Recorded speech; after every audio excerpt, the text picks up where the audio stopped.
Remember, the key to success is working hard. For our country, we must have regard. Remember, the key to success is working hard. For our country, we must have regard. Remember, the key to success is working smart, not just hard, but smart. I want to welcome you to the Dynamic Hour. Again, we have about 50 minutes to deliberate. All right? We can talk. Thanks to technology, thanks to God, first and foremost, for giving us the ability to talk, the gift of speech, because there are people who are not born or who did not born with the gift of speech. And there are people who had it and lost it on the way. So we have to be thankful. We have to be thankful. I want to encourage those on Facebook and YouTube to please share the live. Sharing is caring. You know, someone sent me a message this morning and said, that's earlier this morning. And in that message, the person asked, but Kem Jones, how do you do it? Where do you get that stamina from, that determination from, that intellect, that desire to be on this program morning and night, morning and night, morning and night? Because remember, I am solo. I operate alone. I do not have, like other news networks or podcast companies or outfits and that kind of thing, a producer, a cameraman, a technical person, no. I operate solo for myself. So you would see me in the morning time moving my hands this way or moving my hands this way. So I have the mouse here, all right? I have the console in front of me here. So I move it up or down. I have the computer in front of me and I have the cameras in front of me. So I would adjust it from my end, sitting, doing what I have to do from the computer.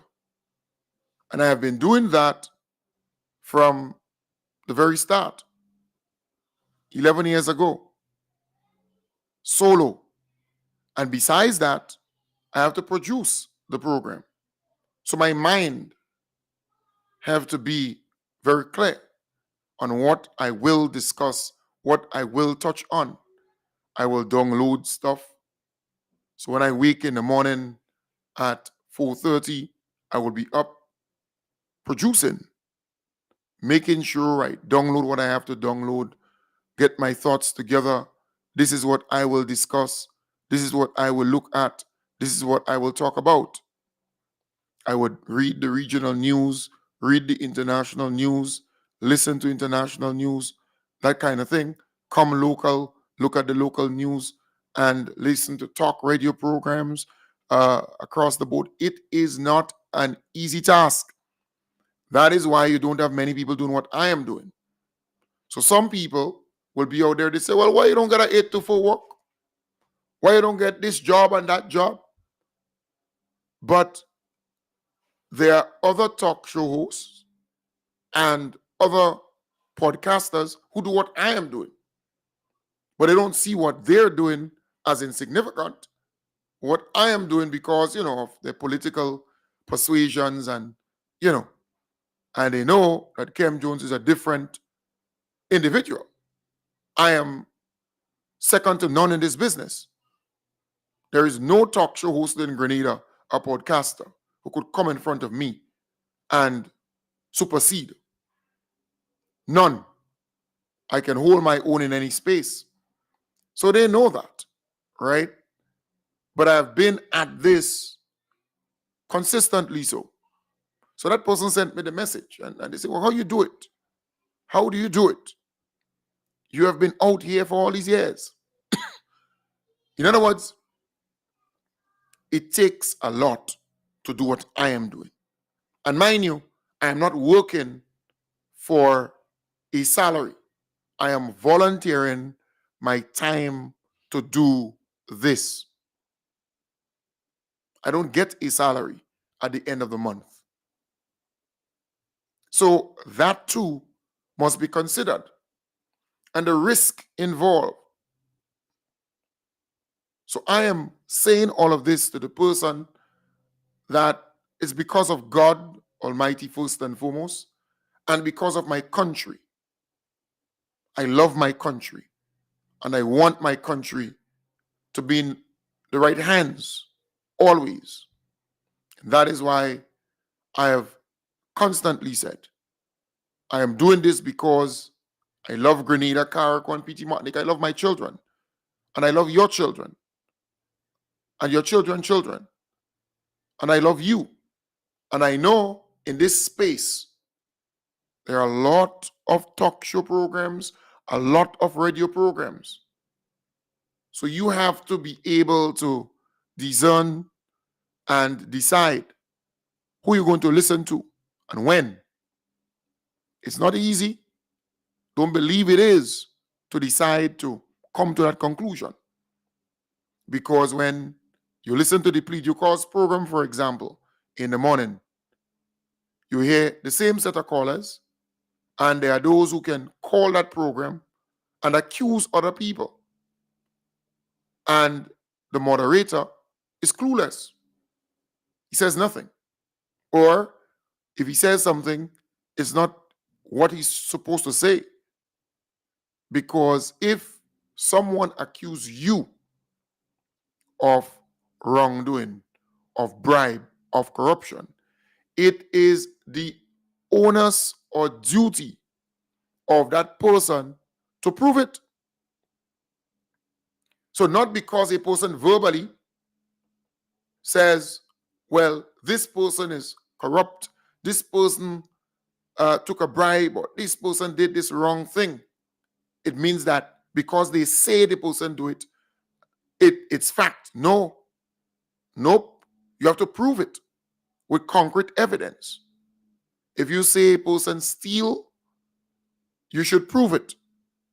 So, or commit fraud, you should be able to produce the checks or the transaction that the person did that was fraudulent, or maybe you have a camera. If you say the person steal, that camera caught the person stealing, that's evidence.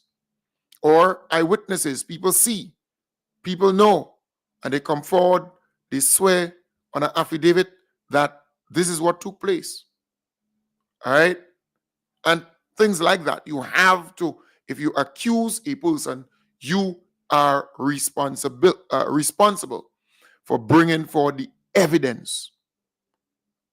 But the Plead Your Cause program, for example, they allow people to go on every morning saying pretty much the same thing. So a person going to say, well, that person is corrupt, and that person is this, and that person is that. Right? And it just left. If I am the moderator, then I would say, but you accusing a person of being corrupt, do you have the evidence? So because a podcaster said that that person is corrupt or involved in corruption or bribery or wrongdoing, that's fact? No, that's not fact. You have to prove with facts, with evidence that the person is actually corrupt. So you have a right to freedom of speech, but you also have to be responsible. So because a person accuse me of something and I do not come out and say that I did not do it, it means that I am guilty. So anybody could walk you up and accuse you of something, and you leave all that you're doing and you have to focus on that. right? Folks, we are setting a very bad precedence in this country. Very bad precedence.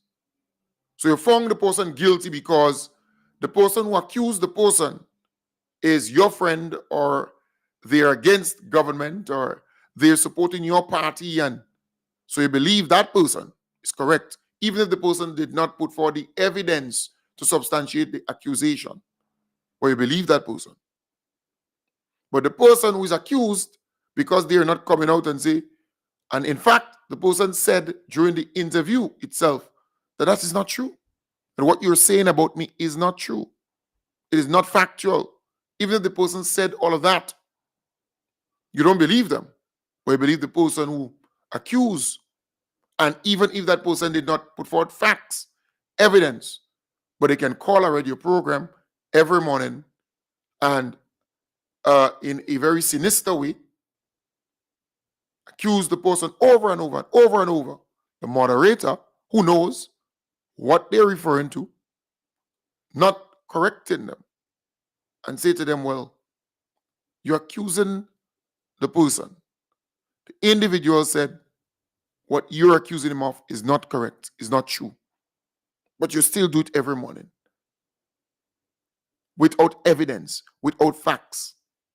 There's a thing called inference, where you insinuate, but it can lead people to believe that that is the person you're talking about. So you don't have to call a radio program and call a person name in full. But if people who are listening, based on what you have said, could lead them to that person to believe that that's the person you're talking about, then you're also liable. And folks must know that. Not because you ain't call a person name, it means that you're not referring to the person. You can actually say so much to lead people to believe, to conclude that that is the person you're talking about. So you have to learn, you have to know, not because you have freedom of speech, you could just call any program and say anything and accuse anybody, but it is the responsibility of the accuser to prove that the person you're accusing actually did what you're saying they did. It is not the responsibility of the accused to come forward and prove. No. You accuse a person, you put forward the evidence on the table. This is the evidence. I have a video recording, I have an audio recording, I have witnesses, I have, documentation, I have doctors this, I have doctors that. In other words, you have evidence. You put it on the table. Once you put the evidence on the table, then the accused must prove that your evidence is flawed or not based on fact, or it's not authentic. It's not genuine. Because a person can put forward something, and when the experts look at it, then they say, no, that is not authentic. So you have to understand this. And those folks are using the Plead Your Cause program to spread false information. At least some of them, not all, but a lot of them. And then on WeFM in particular, because that's where you have the Plead Your Cause program, right? You have Lotto advertising on that program. You have other statutory bodies advertising on that program, on that station, sorry. And this has to stop, right? Because I will call on those who are responsible for it to cut it. Because you know me, you know my position. Because you have to be responsible as a host, and you have to be responsible as a radio station. You have, not because you call it plead your cause, it means that somebody and anybody could just plead their cause and say anything and accuse this person, accuse that person without putting forward facts and damage this post and that. No. I can tell you, I will move quickly to have, I would firstly monitor that particular radio station, WeFM.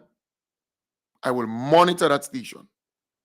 I would write all the ads who advertising on that station, because I have heard a number of statutory bodies advertising on that station. And it means that the money is coming from statutory bodies to keep that station going, in part.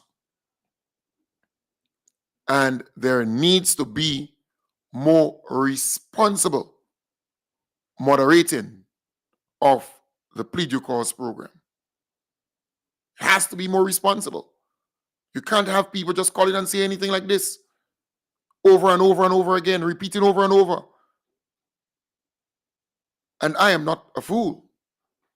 And I'm telling you, I will move as I moved on other stations. Remember the station up north?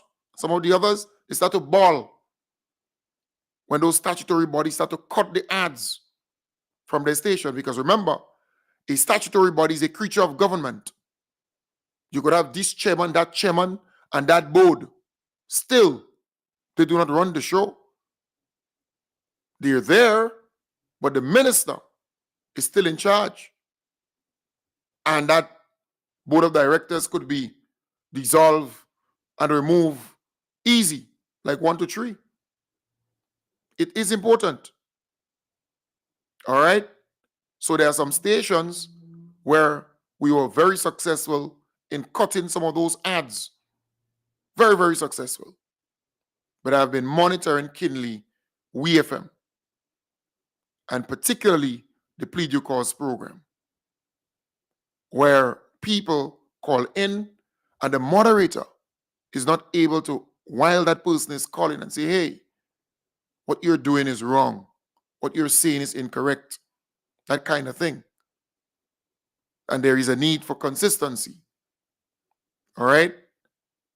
Not because you have a radio station, anybody could just pick up a phone and call and say, no. And then we need to also move to NTRC for them to put some kind of control in place. It just can't be free for all, saying this and saying that. No. So I'm a person, when I move, Don't underestimate me. There's a lot of people in this country who underestimate Kem Jones. Underestimate me. Don't. So I'm making it abundantly clear. I realize that Lotto, they're advertising there bigly, and some other establishments, statutory bodies. And yes, Carnival coming up. You'll get some ads and so on from all kind of places. But after the Carnival, when you have the dead season, you fall back on statutory bodies and government departments for all the ads and so on. So that's a project that I intend to work on. All right? That's important. So, folks, last night you heard from Mr. Arthur Pierre, the supervisor of elections. Came back, he apologized, and he cleared the whole thing up, which is great, which is fantastic. So we will clarify that later on the road. We here for clarification. That's it. Okay. Yeah, it's called clarification. Yeah. It's called clarification. As I said, I have newfound respect for you, sir.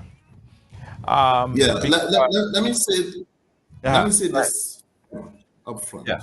Yes.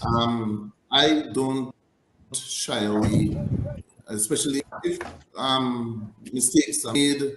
I created more confusion than I tried to solve. So my thing is not to shy away and feel, I'm too big or too proud not to come back and say anything. I think the Grenadian public deserves the respect that I have to give. I am a Grenadian, and I certainly will live up to ensuring that they at least get some clarification. I really hope that the presentation that I would make today will actually bring some clarification. But further to that, I have decided to embark upon a education campaign, not with me, but certainly with other staff members and persons who we may invite from outside, to really and truly dive deeper into the things of elections. All right. Okay. So this is just the first part, and I'm really, really happy to be here. Okay, good. So I'm going to give you all the time you need. I won't cut you. And after, then I will ask questions based on your presentation. So go right ahead, sir. You have my full attention. Good. So first of all, let me apologize for last evening's mix-up. Okay, first and foremost. Let me apologize for the confusion that I may have caused. Okay, and some incorrect statements that I may have made. All right, so I want to clear that first and foremost. Secondly, the law that we were quoting was the 1993 law that was amended. The part that I quoted from, that was amended in 2006. Okay, so the amended law is the law that we needed to focus on. Let me just say that up front. All right. So I would like to read the law. I would not make the error to interpret the law. Okay.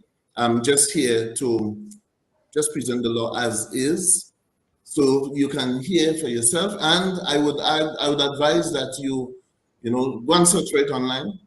Okay, get a copy of it, look for it, and you can read it for yourself. Is this the same one here? Is this the one here you're going to be reading, so I could put it up as well? Is that the same thing? And where is that taken from? That is taken from the rights, the same. No. Which law? What year? That I believe is, I'm not sure, but go ahead. Right. So what I see there just might be 1993. Okay. So right. we are looking at 2006. All right. Same part 3. 2006. Okay. Let me read. Registration of electors and related matters. Okay. Yeah. First and foremost,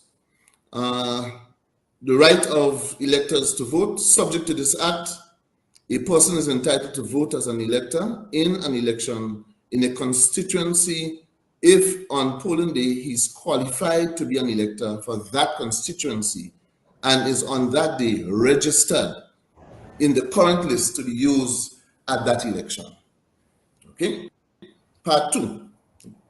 A person is not entitled to vote as an elector at an election in a constituency unless he is registered in the current list to be used at that election in that constituency. Okay, I know that there was a question stated or asked the last time about constituency. Whenever you are registered in a constituency, and when you go to vote in a constituency. Okay. Right, so I just want to make that clear. Qualification for registration. Now there are 3 sections that deals with qualification, disqualification, and maintaining the right to be registered, or maintaining registration. So those are the 3 areas that we want to talk about and focusing on. All right, so let me start for qualification of registration. Subject to section 7, any person shall be entitled to be registered as an elector in any one constituency if he, A, is a citizen of Grenada, semicolon, not full stop, semicolon. Okay? Or is a Commonwealth citizen who has resided in Grenada for a period of at least 12 months immediately before the date of his registration. Now, what I got mixed up with, and my interpretation led me wrong, is to say that Grenadians, right, citizens of Grenada have to spend 12 months here for registration, for the registration purposes. Okay, so let us get that clear. This is for Commonwealth citizens. Right. So Right? just for clarification, hold on. Sorry to cut you there, but just for clarification, are you saying now that citizens of Grenada, with that established this, citizens of Grenada do not need to be here 12 months prior? Well, I don't want to preempt anything. I want to read the whole thing, because Okay, sorry. when we see semicolon, it means that there are other qualifying Other factors. qualified. Okay. Right? We can't just take it in isolation. We must look at other qualifying factors. So let me just read the whole thing, and then right. So B, Commonwealth citizen who has resided in Grenada for a period of at least 12 months immediately before the date of registration. C, has attained the age of 18 years. And D, is ordinarily resident in that constituency. Okay, is ordinarily resident in that constituency. For the purpose of registration under this act and the rules, a person is deemed subject to this act to reside in the polling division in which he is ordinarily resident immediately prior to his registration. Now, 3, a person is not ordinarily resident in a polling division if he has taken up residence in that polling division for the purpose of engaging in any employment of a temporary or seasonal character. Number 4, for the purpose of registration under this act and the rules, a person may be ordinarily resident only in one polling division at any particular time. Okay? Right. So we look at now, I wouldn't go through the disqualification of electors because it does not, it talks about persons who are in prison, persons who are, incarcerated, and so forth and so forth. Right. So let us look the right to remain registered. Every person registered as an elector pursuant to this part shall remain registered unless and until his name is deleted from the current list because of, in the opinion of the supervisor of election, it appears that since the publication of the current list, he has A, died, semicolon, B, left Grenada and has not been ordinarily resident in the constituency for a period exceeding 12 months, not being a citizen of Grenada. So you're looking at maybe, I don't want to interpret, let me just leave it this still. Okay? C, ceased to be ordinarily resident in Grenada for a period exceeding 5 years, being a citizen of Grenada. D, become ordinarily resident in another constituency.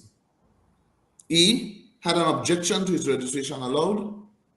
Or F, otherwise ceased to be qualified by the virtue of this act or any other law. All right, so I would stop here. Okay. All right. So let's go back a bit, right? Because it changes a lot of things based on what we was said in the last program. Yes. So where it says, subject to Section 7, a person shall be entitled to be registered as an elector in any one constituency if he, A, is a citizen of Grenada, semicolon, or, and he went on to state the or. Right. So I want to make this abundantly clear. Are we saying that any Grenadian citizen is eligible to register whether they are here for the 12 months period prior to the registration. Yes? Right. Now, summarily, this is what I would say. Right? This is what I would say. If you are a Grenadian, you can, are a citizen, let me not just say Grenadian. If you are a citizen of Grenada, right, you have all the documentation to prove that you are a citizen. You want to be registered? First and foremost, you need to be here to be registered. Okay. You come with your documentation and your proof that you are an eligible voter. What the office is entitled to do is to accept your documentation and to go ahead and register you. Okay. Right? Now, if there are circumstances that they are, sorry, first and foremost, there are circumstances that would dictate how you get on the electoral list. And if those circumstances, when we look at them and we examine them, poses a problem, one, we would first and foremost send that back to the electoral office that you got registered in and said, look, we need additional information, we need some clarification, etc., etc. And what your responsibility is either to provide that information. Okay? Right. Now, let's say that you ended up on the list. You were placed on the list, you are placed on the electoral list. When that list is published, and that list is, the addendum to that list is published every 3 months. When that list is published, there are persons that will go through the list. And they have the right within a 7-day period to make objections to your name being there. All right? When those objections are raised, then we would do whatever we can to clear up those issues. So again, that is basically what it is. Okay. So based on the first interpretation, approximately how many people was disenfranchised? Because you being at the helm, of course, this interpretation might trickle down to those under you. So how many, or were there people disenfranchised by your initial interpretation? No. I didn't have anybody disenfranchised from that. In fact, there are persons that we said, look, we need additional information, we need some clarification. They provided it, and they were registered. Right. Okay, they were registered. So there are persons that said, oh, they might have. In fact, I could recall there was one lady that called some months ago and said, look, I have my citizenship certificate, I've been here. I said, but we did not, from the information in front of me, I could not determine that. So what you need to do is go back to your electoral office and give them that information. So when it comes to my desk, I can do whatever I can do. All right? Right. Yeah. So we had someone who claimed, and that came from other reports, right? Who claimed that they went into the electoral office to get registered, and they was told that you needed to be here for 6 months prior. I can't. Go ahead. Right. And that person, I believe, even Kim spoke about it yesterday in while he was on the program, and he is accompanying that young lady back to the electoral office. I think it's the You're day breaking of. up a little bit. Sorry. What he was saying is that the young lady came to him stating that she was unable to register because he was telling her about that same 12 months thing, and they did not register her. And so he is going back to the registration office with her, I believe, either today or Friday, so that she could get registered, because someone in your office told her the same thing that you told us on Tuesday. So it was Right. interpreted by someone else the same way how you interpreted it or interpreted it The last the time. last time. Yes. Right, right, right. So Okay, yeah. so but the thing is that we are the new law. All right, Uh-huh. this is the law that has been amended. That is what we're going by. All right. Right. Right. But I have never had the case where I just flatly turned on somebody. But they were persons, for example, Commonwealth citizens, right? And there is a Commonwealth oath that has to be filled and signed by a GP, okay? That they were, I have been here for X amount of time, okay? There are times, for example, there's one that said that they were here for 1 year. Okay. And we asked for additional information. They gave us their passport when they came in, etc., etc. And we were able to register that person. Right. So I just want to make this abundantly clear again. If someone is in uh, a Grenadian living in the diaspora at any point in time, and they have the credential, the birth certificate, all the credential that is required, they could come in and register at any time. Right. So they can come in and register at any time. No problem. So that all change a lot, eh? That all certainly changed a lot, but let us also understand that it is not a full stop. It's not just because you are a Grenadian citizen. There are other qualifying factors. For example, age. If we had a full stop at a Grenadian citizen, and we did not specify age, it means that I could get a 12-year-old boy to come and register to be on the list. Okay, I could get somebody 16 years to come and register to be on the electoral list. All right, but it is all, we have to look at the whole thing together. We must look at the definition in its entirety. All right, and understand that all of that is what would contribute towards you being allowed to register. I heard some members of the opposition saying the same thing, and the interpretation was similar to your interpretation the last time as well. Are they getting it wrong? Are they wrong for interpreting it the way that they What are? I And they would speak it. say, what I would say is that we have to look at what the law says. Okay, and the law will determine whether you're right or whether you're wrong. And again, I was wrong because I was looking at the other law, and I was mixing up what is required for a Commonwealth citizen as in contrast to what is required for a citizen of Grenada. So are you saying Okay, that this law changed in 1993?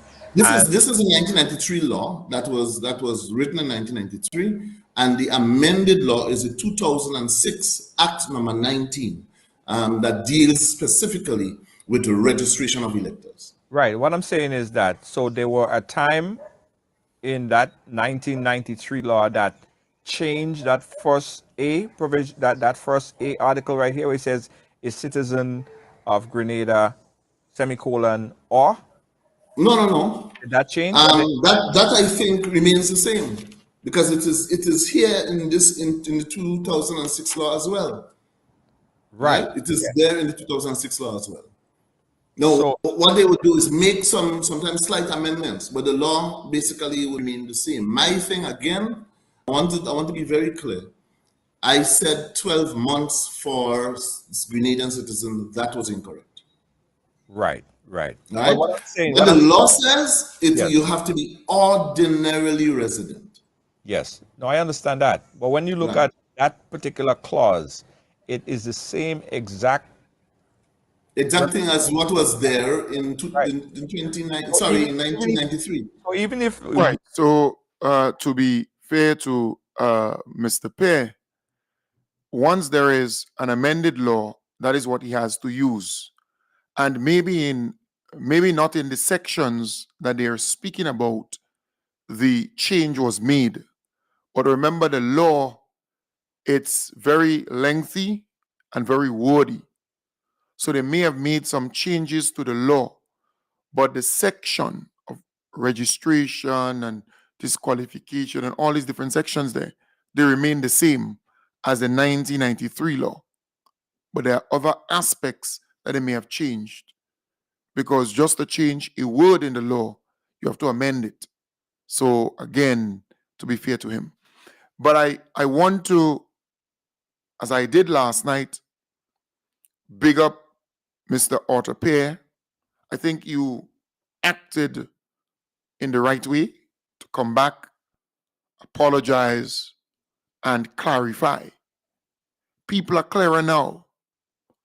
Once you're a Grenadian, you reach the age of 18, or you're older than 18, and you have a property here, or you live here, or you grew up here, or you're entitled to register. No one can take that away from you.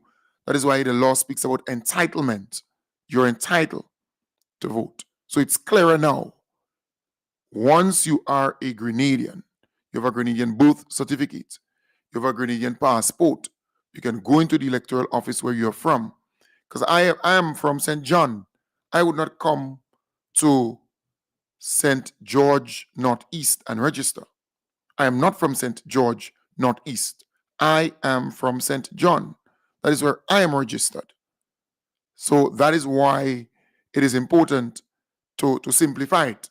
When they talk about ordinarily resident, that you live there, it's the example I just gave you, right? I have a property in St. John.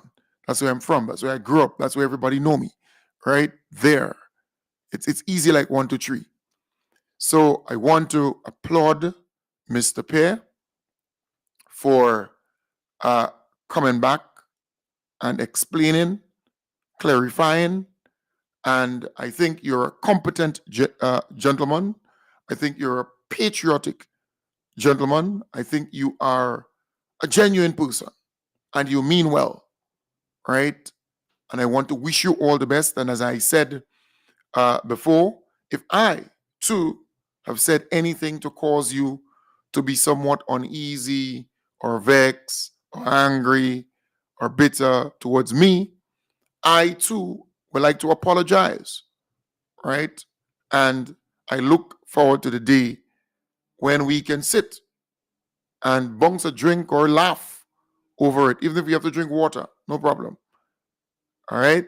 At the end of the day, we are all humans. So I too apologize. Because, sometimes I could be very passionate, especially on this particular baby of mine's, because I know how important registration is. Registration is key, right? Registration is key. And that is where you win or lose an election. So it's so important that you understand how important registration is. And I've been fighting for that from day one, for people to register in record numbers. So we are clearer now. You can register, you can vote. All right? That's the way to go. So Mr. Pear, take a bow. Take a bow, my brother. You are indeed a competent gentleman.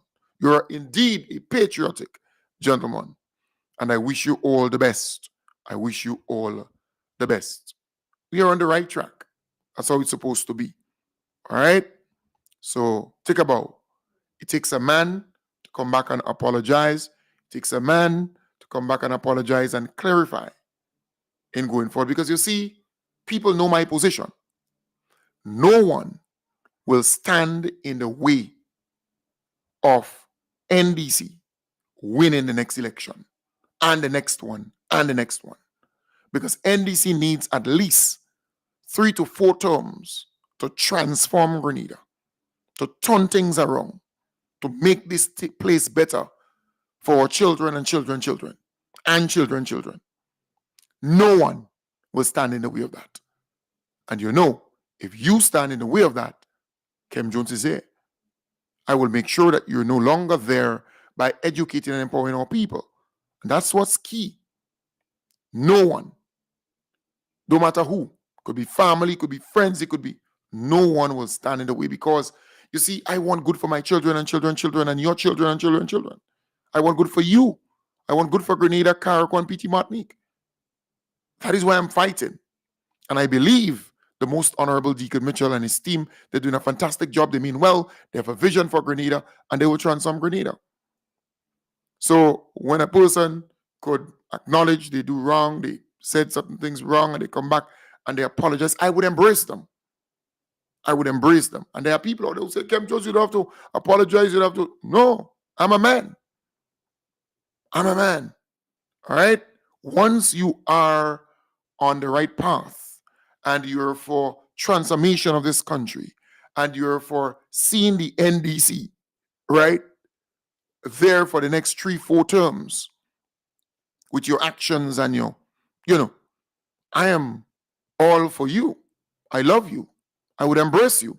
It's important, right? And also, if you're impartial, if you're carrying out your job with professionalism and integrity, right? You don't have to be NDC, you don't have to be NNP. But if you're fair and balanced and, if you're impartial and that kind of thing, and professional, and that is what you have to be always. So it's supposed to be consistently so. So again, folks, we are on the right path. Register, register, register. I will be back out there in the diaspora. I don't know if it is in Canada or the United Kingdom, but I'll be back out there because you have a lot of job to do. You have a lot of work to do. Yeah? This thing is about making sure that the next election, the licks NNP going to get, it will be the end of the NNP. You think that the last election was a beating they got? The next election will be worse. It will be a movie. The next election will be a movie. You thought that the NDC got a lot of seats the last time wrong. You ain't seen nothing yet. You ain't seen nothing yet. It might just be about 14. Right? So I'm telling you, when I work on a project, I work on a project. I don't mix mingling. I work on that project. So the defeat will come for the new National Party in a very big way. I could tell you that. They will be, oh boy. The next election will be like a movie. You hear me? Prepare for it. Register, register, register. We have to be out there educating our people, letting our people know how important it is to register and participate come the next election. Because the next election is very, very important. And the next one and the next one. 4 terms. And that is enough, in my belief, to transform this place, to turn this place around. All right? So, folks, I want to say to all of us, let's continue on that path. I want to play a little promo here for the Kayak Passy Boy. Tomorrow is all your big thing, big event in New York. A vibrant evening inspired by the beauty and colorful blooms of the Bougainvillea plant awaits you as the Carriacou and Petit Martinique NDC support group welcomes you to Bougain, a spectacular floral soiree on Saturday, June 28th, starting at 7 p.m. Enjoy an all-inclusive outdoor experience at 618 East 87th Street in Brooklyn. Get ready to treat your senses and enjoy the culinary delights at Bougain. Indulge in an exquisite feast featuring a mouth-watering selection of scrumptious dishes, savor flavors from around the world, with everything from savory appetizers to delectable desserts that will leave you craving more. Dance the night away to the fantastic sounds of Dr. Wax and DJ Screw. Tickets are just $80. For ticket information, contact Nick at 347-528-3038, Glenn at 718-450-4436, Stephen at 347-385-6583, or Peter at 347-729-5770. Join us at Bougain on June 28th for a night that celebrates life, friendship, and the beauty of nature. Yes. So again, support. This is a very, very good event. I've been there. I attended that event before. And once the Kayaks, Petit Martinicans, Grenadians organize something, it has been good, grand affair. So that's tomorrow, God's willing. And 27 days from today, the NDC New York chapter, they will be having a family fun day. All right. Summer in the Park. Summer in the Park. That will be on the 27th of July, starting at 11 a.m. and finishing at 6 p.m. Seaview Park, Brooklyn, New York, Skidmore Avenue, and East 91st Street. Free dental giveaways, music, food, drum. It's just vibes. All right. Camaraderie. It will be a grand affair. So I want to encourage you to mobilize, organize your families, and be a part of that. Folks, we have to pull on the curtain at this point in time. I want to wish you all the best. Have a wonderful, wonderful weekend. I'll be back with you on Sunday, God's willing, from 1 to 2. Take good care and have